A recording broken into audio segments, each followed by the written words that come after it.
नमस्कार दोस्तों, स्वागत है आप सबों का लर्निंग ऑन ट्यूब पे। आज इस चैनल पे हम लोग पॉलिटी के अंतर्गत भारतीय संविधान की विशेषताओं के विषय में पढ़ेंगे। लगभग 32 क्वेश्चन का ये वीडियो होगा।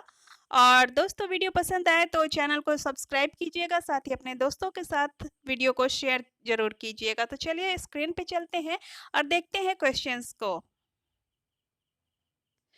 तो वीडियो का फर्स्ट क्वेश्चन है, मूल संविधान में अनुच्छेदों और अनुसूचियों की संख्या कितनी थी? मूल संविधान में अनुच्छेद कुल मिलाकर के 395 थे और अनुसूचियां लगभग 9 थी।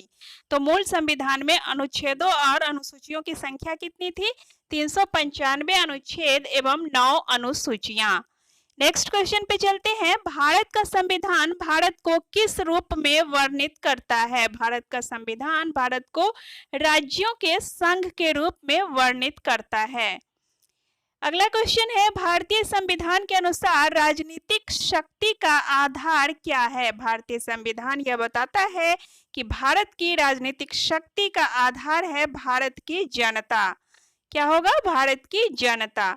नेक्स्ट है, पंथ निरपेक्ष। पंथ निरपेक्ष शब्द को किस संवैधानिक संशोधन के द्वारा संविधान में सम्मिलित किया गया है? पंथ निरपेक्ष शब्द को भारतीय संविधान के 42वें संशोधन में 1976 में शामिल किया गया है। अगला क्वेश्चन है, भारत का संविधान भारत के लिए किस प्रकार की सरकार की व्यवस्था करता है? भारत का संविधान भारत के लिए संसदीय सरकार की व्यवस्था करता है। आगे है, भारतीय गणराज्य का संवैधानिक अध्यक्ष कौन होता है? भारतीय गणराज्य का संवैधानिक अध्यक्ष जो है वह राष्ट्रपति होता है। ठीक है, कार्यपालिका का अध्यक्ष भी होता है यह। तो भारतीय गणराज्य का संवैधानिक अध्यक्ष अगर पूछा जाए तो राष्ट्रपति आंसर होगा। नेक्स्ट है, संविधान में सम्मिलित नीति निर्देशक तत्व विश्व के किस संविधान से प्रेरित हैं? भारत के संविधान में नीति निर्देशक तत्व जो शामिल किए हैं वह आयरलैंड के संविधान से लिए गए हैं और आयरलैंड देश के संविधान से प्रेरित हैं। नेक्स्ट है, केंद्र और राज्य सरकारों के बीच विवादों का हल किसके अधिकार क्षेत्र में है? केंद्र और राज्य सरकारों के बीच विवादों का हल उच्चतम न्यायालय के अधिकार क्षेत्र में आता है। यदि केंद्र और राज्य से संबंधित किसी भी तरह का कोई मुद्दा आएगा तो इन दोनों के मध्य जो भी विवाद होंगे उन विवादों का निराकरण केवल और केवल उच्चतम न्यायालय में हो सकेगा। नेक्स्ट है, भारतीय संविधान का स्वरूप संघात्मक है अथवा एकात्मक? तो भारतीय संविधान का स्वरूप जो है ना तो संघात्मक है और ना ही एकात्मक, यह दोनों का समन्वय रूप है। आंसर क्या होगा? दोनों का समन्वय। नेक्स्ट है, संघीय संविधान की संशोधन प्रक्रिया नम्य होती है या अनम्य? तो भारतीय संविधान की जो संशोधन की प्रक्रिया है वह इन दोनों का ही समन्वय है, अर्थात न तो नम्य है और न ही अनम्य। अर्थात नम्य का अर्थ होता है झुकने वाला और अनम्य का अर्थ होता है जो न झुक सके। तो भारतीय संविधान के संशोधन की प्रक्रिया है, अगर देश हित से संबंधित अगर कोई मुद्दा होगा, कोई मामला होगा तो संविधान में संशोधन किए जा सकेंगे, अन्यथा नहीं किए जा सकेंगे। तो इन दोनों का ही समन्वय है भारत के संविधान में, भारत के संविधान के संशोधन में। नेक्स्ट है, संघीय शासन प्रणाली संविधान में कहां से लिया गया है? भारत के संविधान में संघीय शासन प्रणाली कनाडा के संविधान से लिया गया है। नेक्स्ट है, संविधान में आपातकालीन उपबंध कहां से उद्धृत हैं? संविधान में जो आपातकालीन उपबंध लिया गया है यह जर्मनी से लिया गया है। ठीक है, जर्मनी से। नेक्स्ट है, भारतीय संविधान मुख्य रूप से किस से प्रभावित है? भारतीय संविधान जो है यह ज्यादा से ज्यादा भारत के संविधान में भारत सरकार अधिनियम 1935 का प्रभाव है। तो आंसर हो जाएगा, भारतीय संविधान मुख्य रूप से भारत सरकार अधिनियम 1935 से प्रभावित है। नेक्स्ट है, भारतीय गणतांत्रिक व्यवस्था का आधार क्या है? तो भारतीय गणतांत्रिक व्यवस्था का आधार है फ्रांसीसी संविधान। ठीक है, फ्रांसीसी संविधान। नेक्स्ट है संविधान में सम्मिलित किए गए मूल कर्तव्यों का प्रेरणा स्रोत क्या है। भारतीय संविधान में कुछ मूल कर्तव्य भी शामिल किए गए हैं मूल अधिकारों के साथ साथ, ये 51A में दिए गए हैं। तो इन मूल कर्तव्यों का पूछ रहा है कि प्रेरणा स्रोत क्या है। जब भी यह पूछा जाए तो यह सोवियत संघ के संविधान से मूल कर्तव्यों की बातें ली गई हैं। नेक्स्ट है प्रस्तावना का अब तक कितनी बार संशोधन किया जा चुका है। प्रस्तावना का अब तक एक बार संशोधन हो चुका है, एक ही बार आंसर होगा। नेक्स्ट है संशोधन की प्रक्रिया विश्व के किस संविधान से प्रभावित है। संशोधन की प्रक्रिया भारत के संविधान में संशोधन की प्रक्रिया दक्षिण अफ्रीका के संविधान से प्रभावित है, अर्थात दक्षिण अफ्रीका के संविधान से लिया गया है। नेक्स्ट है भारतीय संविधान में मूल कर्तव्य को किस संविधान संशोधन के द्वारा सम्मिलित किया गया है। मूल कर्तव्य को भारत के संविधान में 42वें संशोधन अधिनियम 1976 ईस्वी में लिया गया था। नेक्स्ट है संसदात्मक लोकतांत्रिक प्रणाली कहाँ से प्रेरित है। संसदात्मक लोकतांत्रिक प्रणाली जो है यह ब्रिटेन से लिया गया है, अर्थात अपने भारत में ऐसा क्वेश्चन पूछता है कि अपने भारत में किस प्रकार की सरकार है, अर्थात किस तरह की शासन प्रणाली है। तो आंसर होगा संसदात्मक, अर्थात संसदीय व्यवस्था है अपने देश में और यह ब्रिटेन से ली गई है। नेक्स्ट है भारतीय संविधान समाजवादी व्यवस्था पर जोर देती है अथवा पूंजीवादी। तो भारतीय संविधान न तो समाजवादी है पूर्ण तरह से और ना ही पूर्ण तरह से पूंजीवादी है, यह दोनों का ही समन्वय है, अर्थात दोनों के मध्य की स्थिति पर जोर देती है।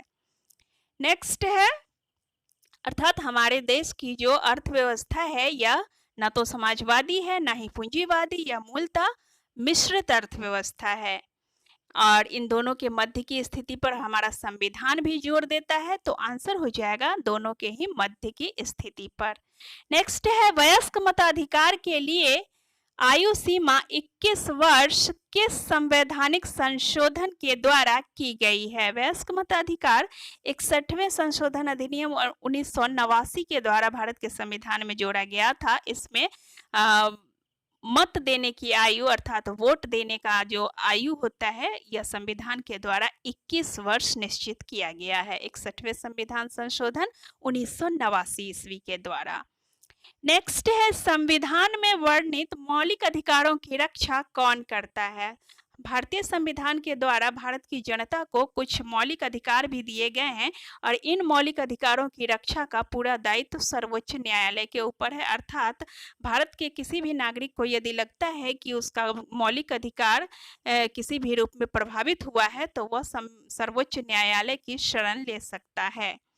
नेक्स्ट है सर्वोच्च न्यायालय और उच्च न्यायालयों के न्यायाधीशों की नियुक्ति किसके द्वारा की जाती है। सर्वोच्च न्यायालय और उच्च न्यायालयों के न्यायाधीशों की नियुक्ति राष्ट्रपति के द्वारा की जाती है। उच्च न्यायालय के भी न्यायाधीशों की नियुक्ति राष्ट्रपति के द्वारा और सर्वोच्च न्यायालय के न्यायाधीशों की भी नियुक्ति राष्ट्रपति के द्वारा, अर्थात दोनों ही न्यायालय के न्यायाधीशों की नियुक्ति राष्ट्रपति ही करते हैं। नेक्स्ट है संविधान द्वारा भारत में किस प्रकार की नागरिकता प्रदान की गई है। भारत के संविधान द्वारा भारत को एकल नागरिकता प्रदान की गई है, तो भारत के संविधान में एकल नागरिकता की व्यवस्था है। नेक्स्ट है नीति निर्देशक तत्व को न्यायालय द्वारा प्रत्याभूत कराया जा सकता है अथवा नहीं। तो आंसर होगा नहीं, क्योंकि नीति निर्देशक तत्वों के खिलाफ हम न्यायालय में नहीं जा सकते हैं, अर्थात इस कहने का यह मतलब कि राज्य को हम बाध्य नहीं कर सकते हैं कि वह नीति निर्देशक तत्व में उल्लेखित किसी भी नियम या कानून का पालन करे अथवा न करे। ठीक है।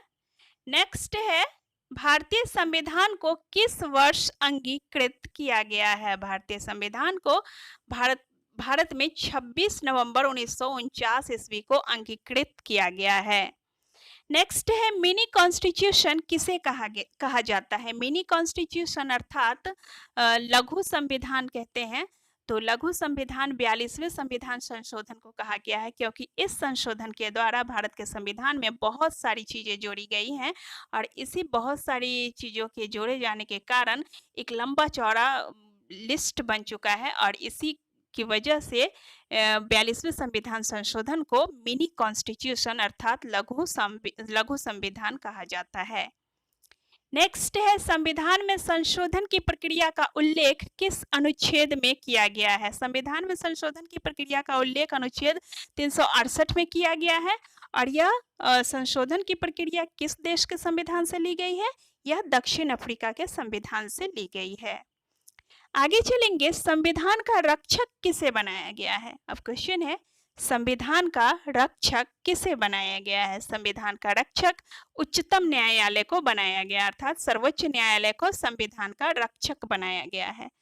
संविधान की आत्मा किसको कहा गया है? क्वेश्चन है, संविधान की आत्मा किसको कहा गया है? संवैधानिक उपचारों का अधिकार दिया गया है अनुच्छेद 32 में और इसी अनुच्छेद 32 को संवैधानिक उपचारों का अधिकार इसके अंतर्गत दिया गया है और इसी अनुच्छेद 32 को संविधान की आत्मा कहा गया है। नेक्स्ट है, कार्य संचालन में राष्ट्रपति की सहायता कौन करता है? कार्य संचालन में राष्ट्रपति की सहायता मंत्रिपरिषद करता है। ठीक है। नेक्स्ट है, 47वें संशोधन से पहले पंथ निरपेक्ष शब्द का एकमात्र उल्लेख संविधान के किस अनुच्छेद में किया गया है? पंथ निरपेक्ष शब्द का 47वें संशोधन से पहले भी एक अनुच्छेद में किया गया है और वह अनुच्छेद है 25 का 2 और इसी 25 के 2 के अंतर्गत पंथ निरपेक्ष शब्द का उल्लेख किया गया है 47वें संशोधन से पूर्व ही। तो इस तरह से समाप्त होता है ये वीडियो। नेक्स्ट वीडियो में फिर आपसे मुलाकात होगी और तब तक के लिए देखते रहिए लर्निंग ऑन ट्यूब को। धन्यवाद।